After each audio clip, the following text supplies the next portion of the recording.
بسم اللہ۔ ایک وظیفہ ہے، بڑا زبردست وظیفہ ہے، جو اس عمل کو کرے گا نا اللہ تعالیٰ اس کو عجیب و غریب مال عطا فرمائیں گے، اور مالی اعتبار سے کبھی بھی وہ پریشان نہیں ہوگا، مالی اعتبار سے کبھی بھی پریشان نہیں ہوگا۔ السلام علیکم دوستو، آپ نے بالکل صحیح سنا، اس وظیفے میں اتنی برکت ہے، لیکن دوستو شرط یہ ہے کہ اس وظیفے کو سچے دل کے ساتھ، یقین کے ساتھ پڑھنا ہے۔ دوستو اس وظیفے کو کسی ولی نے، بزرگان دین نے، کسی اللہ کے ولی نے نہیں بتایا، دونوں جہاں کے سردار محمد رسول اللہ صلی اللہ علیہ وسلم نے بتایا ہے۔ دوستو اس وظیفے کو یقین کے ساتھ، دھیان کے ساتھ پڑھیں گے تو ضرور اس کا فائدہ ہوگا۔ اس ویڈیو میں ہم سنیں گے کہ کس طرح سے اس وظیفے کو پڑھنا ہے، کب پڑھنا ہے اور وظیفہ کیا ہے۔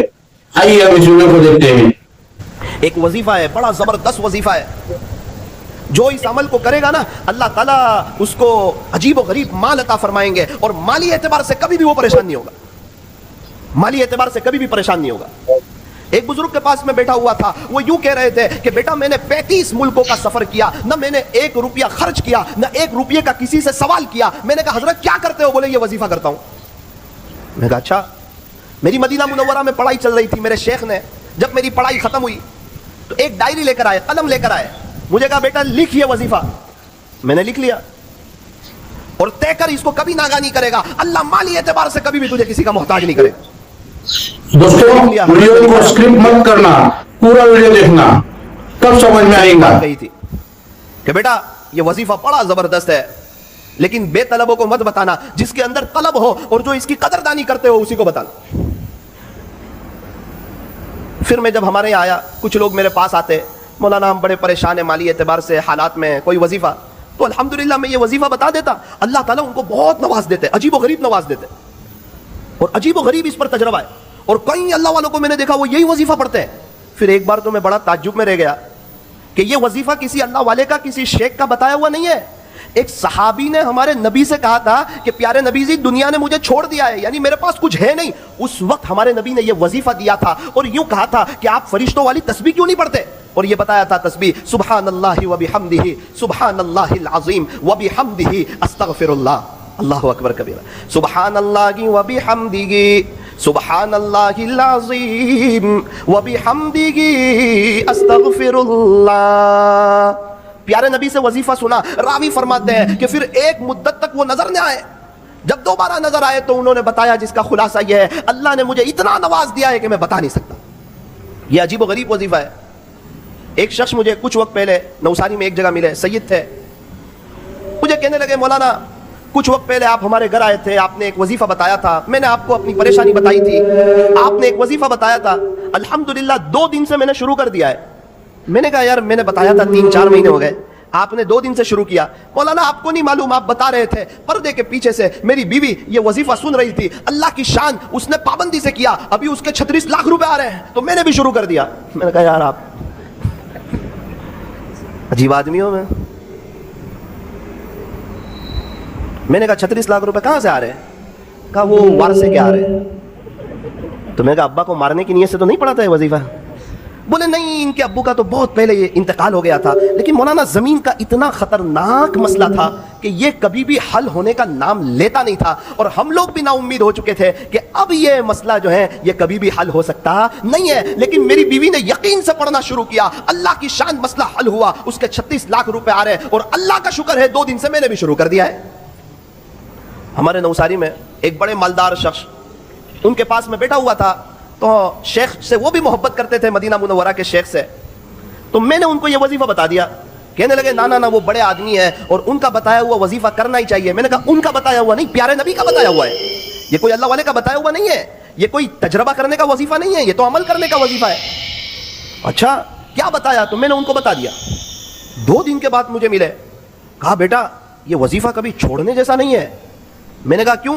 بولے بیٹا پیسہ تو بہت ہے، سب جگہ روکا ہوا ہے، ابھی میں حالات میں تھا کچھ وقت سے، پیسے کے بارے میں ہاتھ میں پیسہ نہیں تھا، زمینیں جائیداد پراپرٹی بہت، ہاتھ میں پیسہ نہیں۔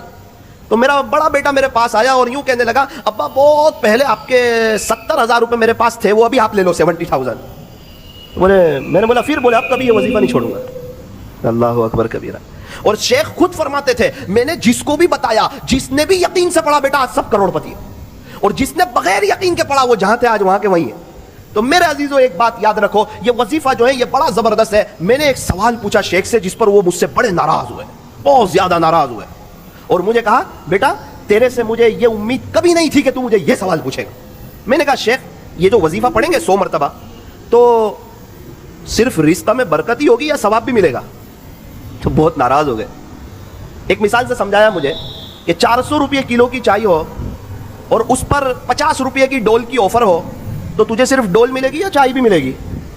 میں نے بولا وہ تو چائے ملے گی, ڈول فری میں آ رہی. بیٹا اسی طرح جب تو یہ اللہ کا نام لے گا, اللہ کی پاکی بیان کرے گا, اللہ کی حمد بیان کرے گا, صبح صبح اللہ سے معافی مانگے گا, اس کا ثواب تو ملے گا. یہ تو صرف اسکیم ہے کہ اللہ اس میں رزق میں اضافہ فرمائے.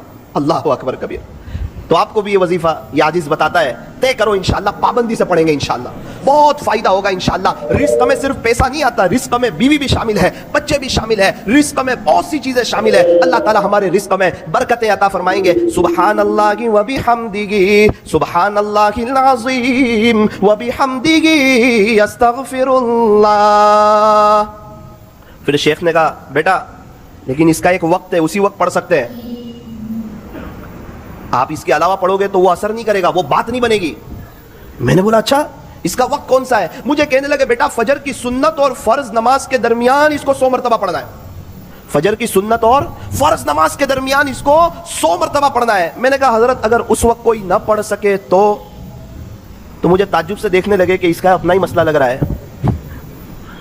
مجھے کہنے لگے بیٹا جب تک فجر کی نماز کا وقت رہتا ہے, صبح صادق کے بعد سنت پڑھ لیں, اس کے بعد سے جب تک فجر کی نماز کا وقت رہتا ہے وہاں تک یہ پڑھو گے تو یہ اپنا اثر عجیب اور غریب انداز میں کرے گا. پھر مجھے اپنے مکان پہ لے گئے ایک مرتبہ, بڑے بڑے لوگوں کو دعوت تھی, مجھ چھوٹے کو بھی حضرت نے گن لیا. اللہ اکبر کبیرہ, بہت سی نعمتیں دیکھی, مجھے بتانے لگے, اس کی اہمیت سمجھانے لگے کہ دیکھ بیٹا یہ وظیفے کی برکت ہے کہ اللہ تعالیٰ نے مجھے ایسا شاندار مکان دیا. دیکھ بیٹا اس وظیفے کی برکت ہے, ایک کار تو ایسی میرے گھر کے باہر کھڑی ہے جو تیرے ہندوستان میں لانچ بھی نہیں ہوئی ہے. تو وظیفے کو معمولی مت سمجھنا, کبھی چھوڑنا مت, اس کی پابندی کرنا, انشاءاللہ اللہ تجھے بھی بہت نوازے گا. اسی وظیفے کی برکت سے کئی سالوں سے اللہ تعالیٰ نے مجھے عجیب و غریب نوازا ہے, میرے اپنے تعلقات والوں کو بتایا ہے, اور اللہ تعالیٰ نے سب کو نوازا ہے. تجربہ کرنے کی ضرورت نہیں ہے, یہ عمل کرنے کی ضرورت ہے. یہ کسی ولی کا بتایا ہوا نہیں ہے, یہ پیارے نبی حضرت محمد الرسول اللہ صلی اللہ علیہ وسلم کا بتایا ہوا ہے. میں نے حضرت کے ساتھ دبئی کا سفر کیا. حضرت تو 5 اسٹار ہوٹل میں ان کے ساتھ ٹھہرنا ہوا. کیا شکریہ ادا کر رہے ہیں, الحمدللہ الحمدللہ الحمدللہ. کھانا کھا رہے ہیں, شکریہ ادا کر رہے ہیں. شیپ میں بیٹھے ہوئے شکریہ ادا کر رہے ہیں. اللہ کی نعمتوں پر شکر شکر شکر. میں نے حضرت کے گھر دیکھا, الحمدللہ الحمدللہ. کھجورے کھا رہے ہیں, الحمدللہ. قہوہ پی رہے ہیں, الحمدللہ. اور ان کو چکن وغیرہ تو جلدی سمجھ نہیں آتی, ان کو تو مٹن وغیرہ چاہیے. تو خلاصہ یہ ہے جو بھی کھا رہے ہیں اس پر اللہ کا شکریہ ادا کر رہے ہیں. مجھے وہ بزرگ والی بات یاد آئی کہ واقعتاً اللہ نے ان کو نوازا ہے اور یہ شکر کر کے اللہ تک پہنچ رہے ہیں. فرمایا اللہ تعالیٰ تک پہنچنے کے دونوں راستے ہیں, بندہ شکر سے بھی پہنچ سکتا ہے, صبر سے بھی پہنچ سکتا ہے. یوں فرمایا ہمیشہ خوش رہنے کا آسان فارمولا, ہمیشہ خوش رہنے کا آسان فارمولا, نعمتوں پر شکر کریں, مصیبتوں پر صبر کریں. شکر کرنے والا بھی جنتی, صبر کرنے والا بھی جنتی. دوستوں اس ویڈیو کو صدقے کی نیت سے شیئر کریں تاکہ اس کا فائدہ دوسرے لوگ بھی اٹھائیں, اور ویڈیو کو لائک کرنا, چینل کو سبسکرائب ضرور کرنا.